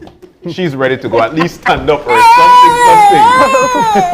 I can't You can stand. All right, there we go. To get some more information, we know that she's ready to leave. Yeah, there we go. So if we'd like some more info.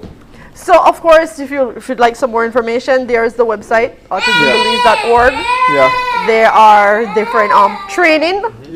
We provide training alongside with the support from the Ministry of Education for parents and teachers. And there are also blogs you can read up on different parents' perspective with being a parent with a child with autism. So there's so much going on the website that you could learn. You could educate yourself a little more about autism. Excellent. We're so thankful. Asha, any final words from you? Thank you for having me here, and I'm excited to, help the community. All right, thank you guys so very much for joining us this morning. Well, you know now that your neighbor shining that blue light because they work on Autism Month. For sure. I don't know if you heard the story about 2 weeks ago. I came in and I told John, I saw my neighbors have blue Christmas lights, and I was like, In April? It's April, but why blue lights? And then we found out about the Light Up Blue campaign. All right, great. Like, awesome, okay. That's right. Understand. So we're shining our blue lights because we reckon that this month is Autism Month. And so we'd like for you to do the same. This Saturday is going to be a very festive one. What time does it start at the BTL Park? 6 a.m. All right, at 6 a.m. you could walk, you could dance, we all the way from Digipark to the Lighthouse and back. Ashley is going to do it. There it is. There it is right there. By Karen? You know it's going to be a fun time. Oh my goodness. You better bring your energy. It's going to be a great one. We'd like to thank you guys once again for coming in and gracing us with your presence to end Autism Awareness Month. We're going to take the break. When we come back, we'll be chit-chatting with my Rotarian brothers. We'll be talking about the Rotary Club of Belize Sunrise, RYLA. That's Rotary Youth Leadership. They'll be in to tell us how you can take part and what is it about. We'll learn that when we come back. Stay with us.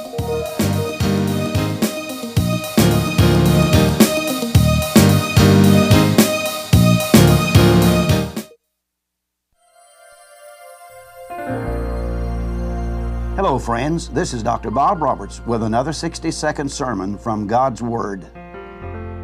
The Bible says, now if we died with Christ, we believe that we will also live with Him. For if we know that since Christ was raised from the dead, He cannot die again, death no longer has mastery over Him. The death He died to sin once for all, but the life He lives to God. In the same way, count yourselves dead to sin, but alive to God in Christ Jesus. The story is told of a crotchety old man and his wife who lived deep in the backwoods with little access to the outside world. One day he fell and struck his head, and thinking he was dead and knowing no mortician was available, the widow summoned neighbors to help dress his body and put it in a plain box and take it to the burial site. As the dead man was being carried from the house by 4 neighbors, one of them stumbled, causing the coffin to crash into a gate post. The crash somehow revived the old man, and he knocked the cover off the coffin and screamed at everyone and raised a terrible fuss. 1 year later, the old man fell sick and died again. Once more the body was placed in the box, and as the pallbearers were nearing the cemetery, the widow firmly said, "Watch out for that gate post." Obviously, one resurrection was enough. Easter is a story of one death, one burial, and one resurrection. Once for all, O sinner, receive it. Once for all, O brother, believe it. Cling to the cross, the burden will fall. Christ has redeemed us once for all. Today's 60-second sermon has been presented by Christian Foundations of Faith in cooperation with the Baptist churches in your area.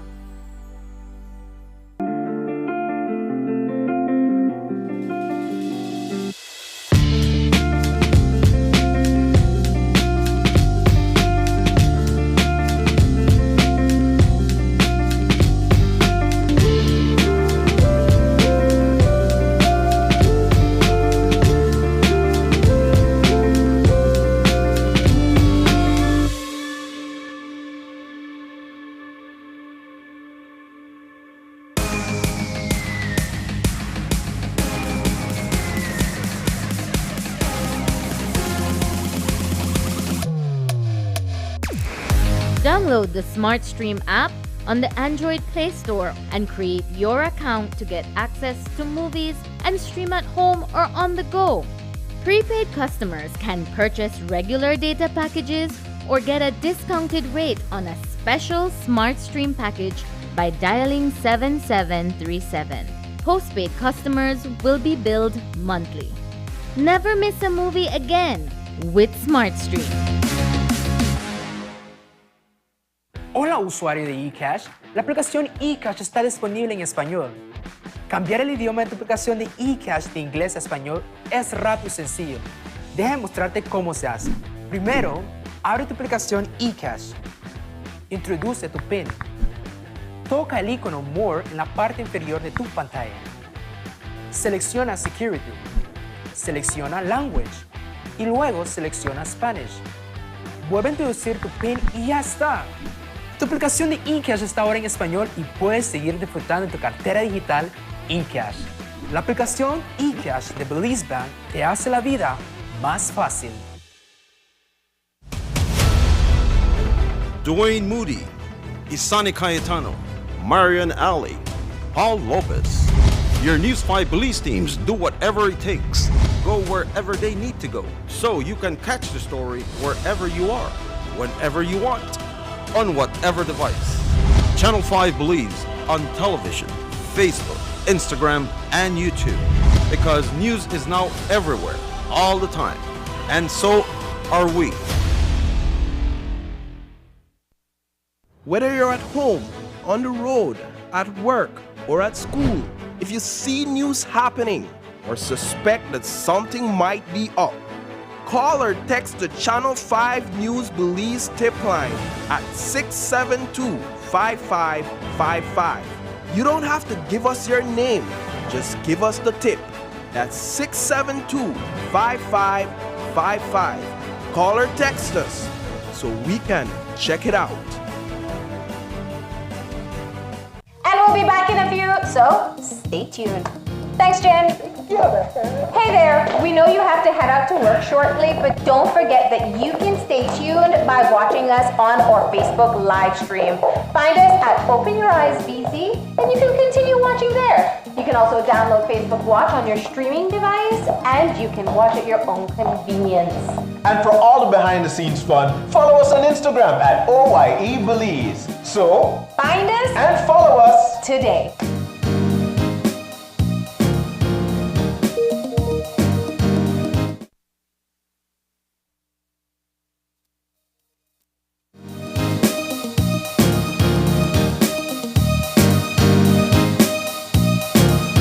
Welcome back to Open Your Eyes, and we're moving now into our third and final segment for the morning. This one is all about Rotary Club of Belize Sunrise, and they're here to talk to us about RYLA. What a RYLA? No, it's not your dog's name. None of their dog name. It's actually the Rotary Youth Leadership Awards, and that conference is actually going to be this coming Saturday.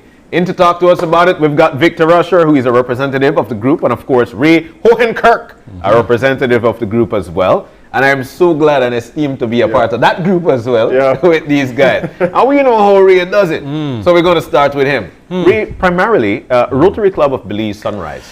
We've heard about Rotarians all across the world. As a matter of fact, during the commercial break before you guys get in, Brighton was telling me about one of his family members being a Rotarian all the way in California. There is a connection with Rotarians. Tell us about Sunrise. Sunrise is going to be 15 years on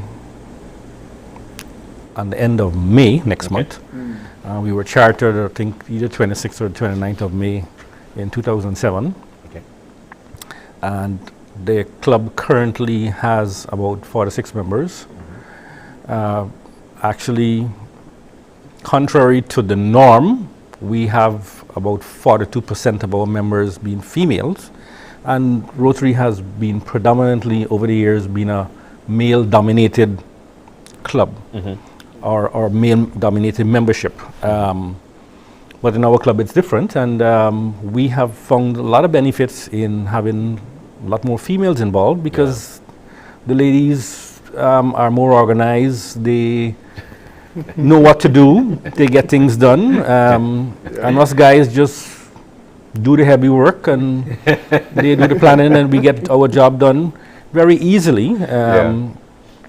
And so it's been a positive sign for us to have a lot more females in our club than what has been traditionally the norm worldwide. But Rotary is a service organization, and you give up your free time, whether it's on a weekend, during the week, in meetings, fundraising activities, service projects, and you also pay all your expenses for anything that has to be done, per se.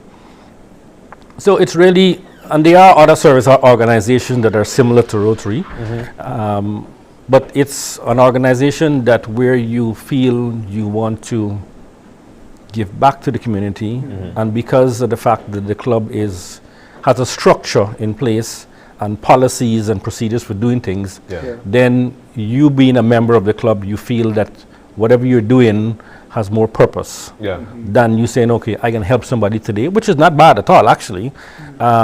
but then you also get the recognition being part of a worldwide organization. You know, primarily, I feel that because you did mention that it's a service organization, and I feel that's the sweets of it. For the most part, when people help people, the reward is the fact that you've helped somebody. It's more a great feeling reward that you get. Now, how can one be a part of that group? There are a lot of people out here right now who would want to help, but they don't know how to or where to channel that help. How can people be a part of Rotary Sunrise? Usually you have to be asked to join. So as a member, I would have to extend an invitation to you to come to a meeting. There's a process to go through, and the process is more you trying to understand what the organization is all about and see whether you can fit into that. Because we have a lot of cases where people have joined the organization, and after maybe 6 months to a year, they realize that, you know what, that's not what I thought it was all about. And then you find them not participating, or they just decide to quit the club. So that initial process is for you to understand and know that, okay, this is what I want to do because this is what the club does or this is what the organization does. And then once you become a member, well then it's all downhill after that. John mentioned a bit earlier about Rotary being global.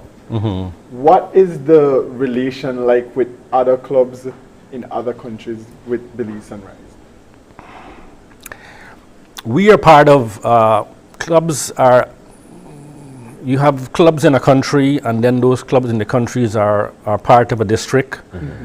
And then those districts are part of a zone. So it's like a organization structure.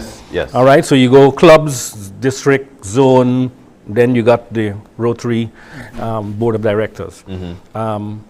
We are part of District 4250, which consists of Belize, Guatemala, and Honduras. So we see our colleagues every year when there's a district conference, which is an opportunity for all us to meet together and celebrate the achievements of Rotary for that particular year, and then we move to the other country and we do the same thing over and over again. But you have a lot of stories of Rotarians saying they traveled to a country and they were wearing their pin, which I'm telling you, that opens doors for you, you know, and because that person sees their pin and they say, well, I'm a Rotarian too, and automatically you're brothers. You know, so you have that kind of kinship, so to speak, and people have experienced those situations, that they were in difficult situations and the pin got them out, you know. So from that perspective, we all brothers and sisters, you know, wherever we are. Globally. That's the way it is. Now let's jump on into RYLA. We know that there's so much that Rotary Sunrise are actually into in terms of the help, and we know for a fact that it's more so educational because we've seen some of the work that has been done, especially here in Belize City. But let's get to RYLA. What is RYLA, Vic, and what does it stand for, and how can one be a part of it? Okay, well, RYLA is an event that Rotary produces, which caters for young people. It is, the whole idea about RYLA is to develop leadership skills in the youth. RYLA stands for Rotary Youth Leadership Awards. And it is usually a long weekend event where we would invite a number of youth, young people, right, young people, to like a retreat. COVID caused that to get shaken, and also caused us to be able to have our first RYLA in Belize last year. So we are, as far as I know, we're the only ones in this district that have done a RYLA virtually. So we did one last year, and this is our second go round. And what we try to do is, it's about having dynamic speakers that can give young people a sense of why leadership is important and how they can become leaders in their own community. So basically that's what it is. our event, like I said, is a virtual event. And we will be having dynamic speakers. We have speakers from Honduras, El Salvador, the United States, and Jamaica. Those are our keynote speakers. And then we have smaller speakers, and we have entertainment as well. So that's pretty much what our event will be like this coming Saturday. So it's basically to channel that leadership quality into young people. Yes, we're trying to sink a seed, you know. So, you know, drop a seed into some young person's mind, and you never know. These little ideas can grow into something that becomes the next something. Yeah, Bill Gates or somebody important, right? The next prime minister. Right, exactly. You know, the next medical discovery. You know, something starts germinating, right? Yeah, definitely. Right. You know, leadership is so important, and having studied this at school, John, we know leadership in its most basic meaning is influence, and how we influence others, how we influence organizations, how we influence even governments. Speak to us a bit about some of the key areas of leadership that this particular event will focus on. Okay, well, like I said, we have 4 keynote speakers and our district governor. Those are the big points, if you want to call it that. Our district governor is from Honduras, and he will be opening the event. And then we will go right into Janelle Chanona, who is, everybody will know her as a senator now for the NGOs. Yes. And she will be presenting on, from her perspective, how leadership is important in the in youth, no? Yeah. We will have some smaller presenters in there, and then we will have Dr. Alexander Usher, who will present. He will be presenting from Tennessee in the United States. He is retired from Walgreens. He was quite high up in the management structure of Walgreens, and he is now dealing with some other opportunities. The third person will be Angel Cortez. Now he will be our Rotary knowledge, and he will be a Rotary knowledge person. Okay. Because none of the other presenters are Rotarians. Okay. And so he will bring in, from Rotary's perspective, how leadership plays a role in everything. Yeah. And finally, and maybe some of you guys will recognize this name, we have Kalila Reynolds, Enriquez Reynolds. She will be our... He's out of Jamaica. That's right. Yes. And she will be our closing keynote speaker. We'll have, I think, 1 or 2 other presenters after her that are smaller. And she will give her perspective on leadership as well. Yeah. So we have different segments of society, and each one will give their perspective on how leadership plays a role in society. And we think that these people are leaders in their own lanes, so to speak. Yeah. Of course. So it's actually channeling that leadership quality within young people. Exactly where I'd like to go as well. Only young people from Belize will be taking part? Actually, we have invited from our district. As Ray said, our district consists of Belize, Guatemala, Honduras. That generally means that Belize is the only English-speaking one. Whoa. However, the invitation is out there. Okay. So anybody who has received the invitation can, it's a matter you have to register first. Okay. And then in that registration process, or when you go through that registration process, that will generate a link that is unique to you. Okay. And you will get that by email. Okay. So the way people can find out how to register, they can search us up on Facebook, the Rotary Club of Belize Sunrise. And they will see our flyer, and in the text along with the flyer, they will see the link to register. So you click that link and you could click be a that part link, of it. and it will bring up a very simple thing. It's name, where if you're in school, what school you go to, what level, an email address, and probably a phone number. And for folks to understand the magnitude of RYLA, what was the turnout for last year? Can we remember that? Okay, last year we had a total of 240 participants. And this was steady on the stream. That well, what we did was we had way more that registered but this is a number that stayed on for at least an hour or more. Yes. Okay. Because our RYLA last year started at 8 sharp, which we will start again at 8 promptly again this year. And we were finished at about 12:15, 12:30 last year. And this year, we said we're going to try and see if we can make it to 1 o'clock.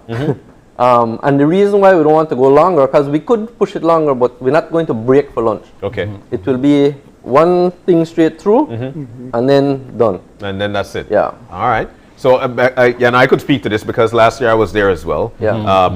And it was a steady stream of young people, very engaged. And this is actually online. Yeah. So this was not people, yes, online and live, and 2 hosts.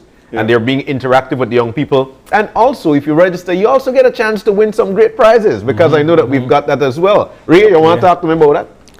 He have the shopping list. So talk to me about the shopping list. We have some giveaways. We have some personalized gift items. Okay. We have some cell phone packages. Wow. We have a nice little line of gifts. Some of them are still being secured right now. We're still working on some of them, but we have at least I would say about 10 giveaways that will happen. Saturday. And if we seal a big deal right now, it will put in some cash prizes as well. Well. but John, just to add though, even though we say in leadership per se, not everybody is designed to be a leader. Yeah. Not everybody wants to be a leader either. Yeah. So the leadership award program gives you some sense of perspective. Okay. In terms of maybe what you want to do in life. Okay. Even if you're not going to be a leader. Yeah. So it's all the speakers are going to give their perspective in terms of what motivated them to be where they are, or even to do what they were doing per se. Yeah. So it's that inspiration session really to make young people feel, okay, you know what, I was planning to be a doctor or maybe a prime minister, but I can't cut out for this. I could still be something else that would be meaningful in life, that I could contribute to our society. Look, and I'll tell you what, everybody, it doesn't matter your stature, it doesn't matter what job you've got, you're connected in some way, shape, or form, because you are also a part of what is channeling things to go forward. Interdependence. There we go. And this is exactly what Rotary does. So when they talk about this Rotary Youth Leadership Award, there are different perspectives to show you how you are part of the ratchet that is that are making things going forward within society. So again, it's easy to sign up. All you need to do I have to pay to be a part of it? No, the event is free for participants. Rotary, this is basically the way how Rotary tries to build leadership qualities in young people. Okay. So Rotary is sponsoring it. We do have a few sponsors that play a role in this, and those would be like, for example, the Biltmore.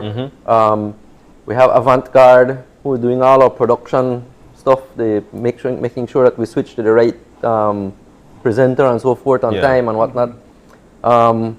We have Smart, that's giving us the cell phones, the internet. Oh, okay. The internet bandwidth, and we have other sponsors as well. Quality Poultry. Okay. And yeah. Man, I don't mind you want chicken. Just to say, but the importance of it is exactly what we're talking about. So you log on to Rotary Club of Belize Sunrise Facebook page. Right. You'll see the flyer. There is a link in that flyer. You click there. The link is in the text. Okay, apparently the link would not work posted on the picture. So okay. It's in the text. So it's in the text. Flyer. Yeah. You click in there, and you fill out the information there. Right. And it's very basic information. Okay. Basically, like I said, it's just your name, an email address, a phone number, and something about your schooling if you're in school. Yeah. How many people are you expected for this year? Last year you said you were catered for about, what, 500? No, last year we had 240. Okay, that was steady stream, but you had a catering number. Right. We have sufficient Zoom capability to handle up to 1,000 participants. Okay. So my target is to meet last year plus maybe 10%. If we do that, that would be fine, which is like maybe 275. Yeah. But hey, I would hope to be able to use up this Zoom thing we're paying for, right? Yeah, for sure. I think a lot of the participants last year had connection problems from time to time. Okay. Depending on where they were, location-wise, etc. Okay. And that's why people were on and off. But the amount of people that Vic was talking about who stayed on consistently, that's the quantity that we logged more or less as what those people who participated for the entire program. All right. So even though others came on and off. Any youth within Belize, Salvador, Honduras, or if you'd like to take part, this is a great opportunity. Belize, Guatemala, Honduras. Belize, Guatemala, Honduras. I know somebody mentioned El Salvador or something. The truth is, John, that this is global. Okay. We're online. The registration is open. So somebody in Taiwan. If that's how you feel, yeah. If you know somebody, our target audience is 18 to 25. Okay. We're not locking it off at that. So people a little bit older, or people a little bit younger, people a little bit younger can participate. Remember, Rotary is a clean event. We won't be doing anything that a family can't sit down and watch. Yeah. Right? So anybody can find it, register, and log on. Okay. So if you know somebody in our in the 18 to 25 year demographic, share the link. A little younger. I think he said he is. Yeah, the man say he passed I'm nearing towards the end of that category now. He's leaning towards the under 25. But he still got the opportunity to become a great leader, and this is exactly where it starts with the Rotary Youth Leadership Awards. Ray, final words are yours. We would like as many young people as possible to register for the program. And even if those who did it last year, come again because it's different speakers, so you have a chance to hear something different from somebody else. And for those young kids who did not participate last year, register, log on, and be part of something that is going to be a growing activity that our club will support every year. Definitely. All right. Yeah. And again, to log on, you need to join the Facebook page at? You search us up on Facebook, Rotary Club of Belize Sunrise, and I think it's pinned as the first thing. You'll see our flyer. It's a dark blue flyer. And there it is, right there. There it is. That's it's right. on the screen. And just check out the text, and right in the text you'll see the link. And you fill that out, you send that, and automatically you're registered. Right. And you will get an email that gives you a unique link, because the you can't share the link. That link is for you. That's your personal link. That's your personal link. And so the registration is important. All right. Excellent. So, and of course, if you are one of the young people that we're talking about here, and you've got more than one of you in a household, then hey, sit together and try your best to listen up. And hey, you never know. You could be the next leader. All right? So, Ray and Vic, we want to thank you guys so very much for joining us this morning. Thank you very much for having us. Thank you for having us. And wishing all our club brothers and sisters all the best, especially Madam President. See, our president is a female. You know? So, that's how we are in terms of stepping out on the limb, because everybody and our is incoming equal. president is also female. See, there we go. There we go. But thank you guys once again for joining us. And we hope that Saturday will be a big success for not only Rotary Club of Belize Sunrise, but also for all the clubs that are participating. Thank you. We're about to take our final break of the morning. When we come back, we will be wrapping things up. Stay with us. We'll be back.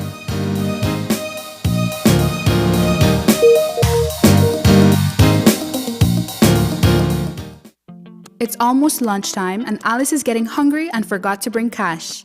She remembers that eCash now has a geolocation feature in which she can easily view the eCash merchants near her, especially restaurants. Her co-workers also ask her to order food for them. Chicken chow mein, please, and a Coke. The merchant sends her the payment link. She taps confirm, and within a few minutes, her food is delivered. Alice then views her transaction history and taps on the transaction recently made.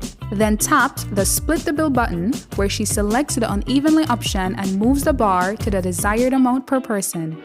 The request is then sent to her friends. Her colleagues accept the request and are ready to enjoy their meals. Geolocation and splitting the bill via eCash make Alice's life a whole lot easier.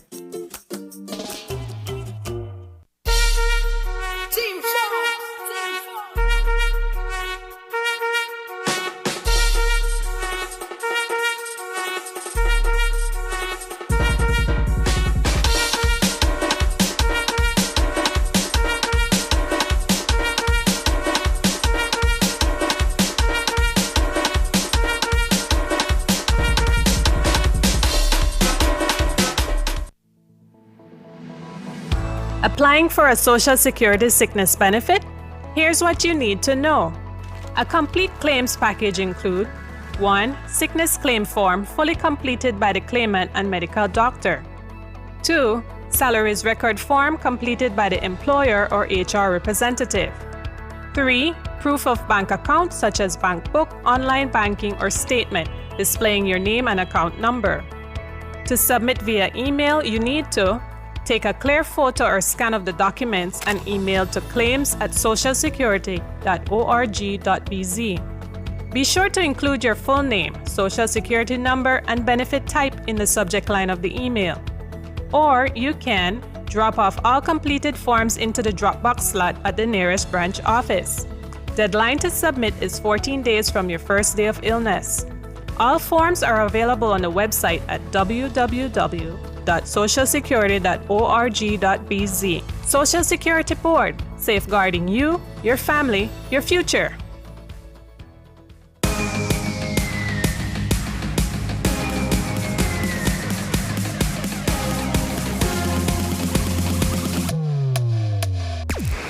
Download the SmartStream app on the Android Play Store and create your account to get access to movies and stream at home or on the go.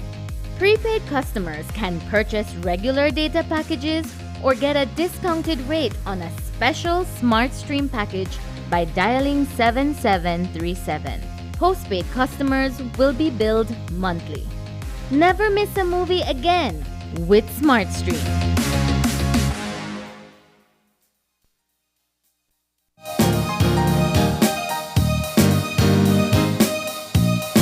And we are back, and you know, Brighton, we've come to the end of things, man. Yeah, the time flies by so fast when you're just engaged like in that, conversation. every Wednesday we try to provide you with some very meaningful, well, myself from Brighton, but every day we're here to provide you with meaningful information so you could learn, one, about your country, and two, provide you with fresh information so you know what to, how to, and when to. We'd like to say a big thank you to the Domestic Violence Unit of the Belize Police Department.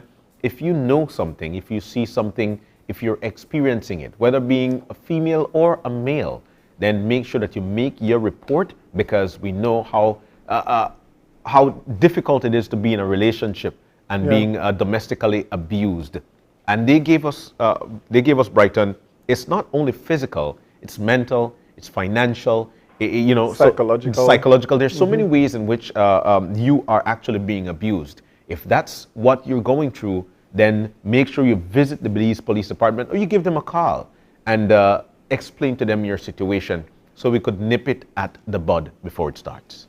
Yeah, we had our second conversation this morning with a representative from Autism Belize, as well as an occupational therapist, and we had with us this morning an autistic child. And you know, John, it's like we say, this is OYE University. This is where we learn so much about what's happening in our country. It's how we spread awareness. It's how we advocate for young people, particularly in this case, children with autism.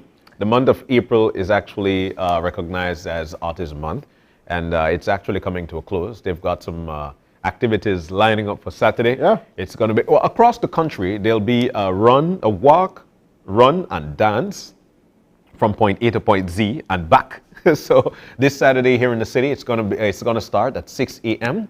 At the DigiPark, head up to the Baron Bliss Lighthouse, and then back to DigiPark. You could walk, you could run, even dance.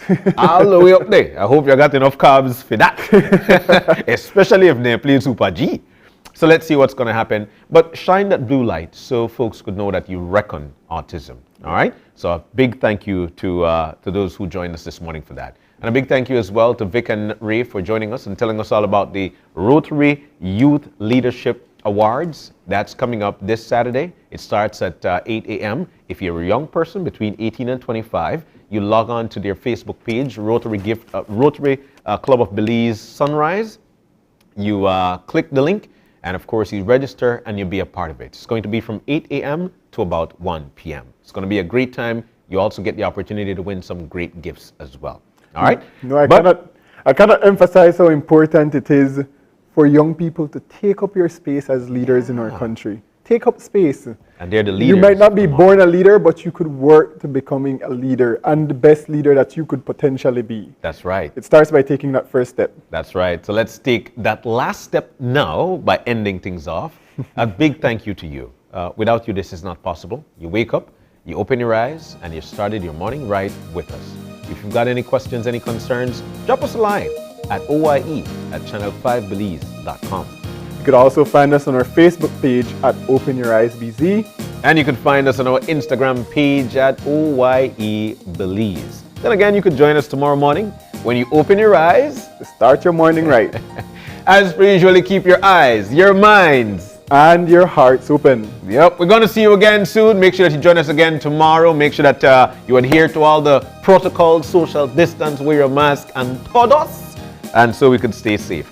Thank you for joining us this morning. We'll see you again tomorrow. Have a great day.